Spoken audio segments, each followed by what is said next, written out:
ഇന്നത്തെ വീഡിയോയിൽ നമ്മുടെ ഇഗ്നോയുടെ കോസ്റ്റ് അക്കൗണ്ടിങ്ങിലെ കോൺട്രാക്ട് കോസ്റ്റിംഗ് എന്ന് പറഞ്ഞ ചാപ്റ്ററിലെ യൂണിറ്റിലെ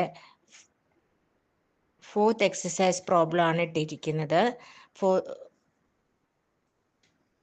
അതിൽ ക്വസ്റ്റ്യൻ ഞങ്ങൾ വായിക്കാം. From the following particulars relating to a contact prepare a contact account, contactee's account and also show how work in progress will appear in the balance sheet as on 31st December 2018. Material sent to site 85,349. Labor engaged on site 74,375. Plan installed at cost 15,000. Direct expenditure 4,126. Establishment charges 3,167. Materials returned to store 549. Work certified 1,95,000. Cost of work not yet certified 4,500. Materials on hand as at 31st December 2018 1,883. Wages accrued on 31st December 2018 2,400. Direct expenditure accrued 31st December 2018 240. Value of plant as on 31st December 89 അല്ല 2018 18 ആണ്, തെറ്റിയതാണ് ടെക്സ്റ്റിൽ. 11,000. The contract price had been agreed at rupees 2,50,000. Cash had been received from the contractees amounting to rupees 1,80,000. ഇവിടെ 3 കാര്യങ്ങളാണ് prepare ചെയ്യാൻ പറഞ്ഞിരിക്കുന്നത്. Contract അക്കൗണ്ടും കോൺട്രാക്ടീസ് അക്കൗണ്ടും പിന്നെ നമ്മൾ വർക്ക് ഇൻ പ്രോഗ്രസ് എങ്ങനെ ബാലൻസ് ഷീറ്റിൽ കാണിക്കും എന്നുള്ളത്. അപ്പോൾ ഫസ്റ്റ് കോൺട്രാക്ട് അക്കൗണ്ട് ആണ് പറയുന്നത്.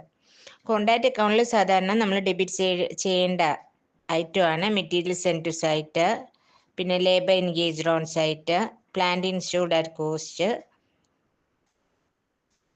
അപ്പോൾ മെറ്റീരിയൽ സെൻഡ് ടു സൈറ്റ് എന്ന് പറയുന്നത് 85,349 ആണ്. ലേബർ എൻഗേജ് ഓൺ സൈറ്റ് എന്ന് പറയുന്നത് 74,375 ആണ്. പ്ലാൻ ഇൻസ്റ്റോൾഡ് അറ്റ് കോസ്റ്റ് എന്ന് പറയുന്നത് 15,000 ആണ്. ഇതെല്ലാം ഡെബിറ്റ് സൈഡിൽ വരും. ഇനി കോൺട്രാക്ട് അക്കൗണ്ടിന്റെ ഡെബിറ്റ് സൈഡിൽ വരുന്നത് direct expenditure 4,126, establishment charges 3,167. Material return to store എന്ന് പറയുന്നത് ക്രെഡിറ്റ് സൈഡിലാണ് കാണിക്കുന്നത്. കോൺട്രാക്ട് അക്കൗണ്ട് ക്രെഡിറ്റ് സൈഡിൽ 549.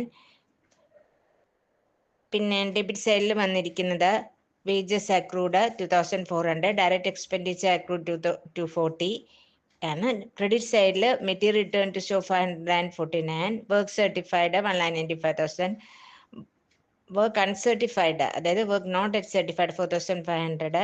പിന്നെ മെറ്റീരിയൽ ക്ലോസിംഗ് വാല്യൂ ആണ്. മെറ്റീരിയലിന്റെ ക്ലോസിംഗ് വാല്യൂ 1,883. അത് ക്രെഡിറ്റ് സൈഡിൽ കാണിക്കണം കോൺട്രാക്ട് അക്കൗണ്ടിന്റെ. പിന്നെ വാല്യൂ ഓഫ് പ്ലാന്റ് എന്ന് പറയുന്നത് 11,000. ഇവിടെ ഡിപ്രിസിയേഷൻ ഒന്നും പറഞ്ഞിട്ടില്ല, പറഞ്ഞിട്ടുണ്ടെങ്കിൽ അത് കുറച്ച് കാണിക്കണം. അപ്പം അത് ഡിപ്രിസിയേറ്റ് ചെയ്തുള്ള വാല്യൂ ആയിരിക്കും. അപ്പം ആ വാല്യൂ ഓഫ് പ്ലാന്റ് 11,000 എന്ന് ഡയറക്റ്റ് ആയിട്ട് ക്രെഡിറ്റ് സൈഡിൽ കോൺട്രാക്ട് അക്കൗണ്ടിന്റെ ക്രെഡിറ്റ് സൈഡിൽ എഴുതിയാൽ മതി.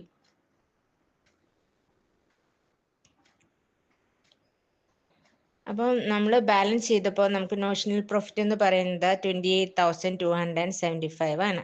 അപ്പോൾ പ്രോഫിറ്റ് ആൻഡ് ലോസ് അക്കൗണ്ടിൽ നമ്മൾ പ്രോഫിറ്റ് എത്ര ക്രെഡിറ്റ് ചെയ്യണമെന്നുള്ളത് വർക്കിംഗ് നോട്ടിൽ തന്നിട്ടുണ്ട്. അതായത് ഇവിടെ നമ്മൾ കോൺട്രാക്ട് അക്കൗണ്ടിന്റെ കോൺട്രാക്ട് പ്രൈസ് എന്ന് പറയുന്നത് 2,50,000 ആണ്.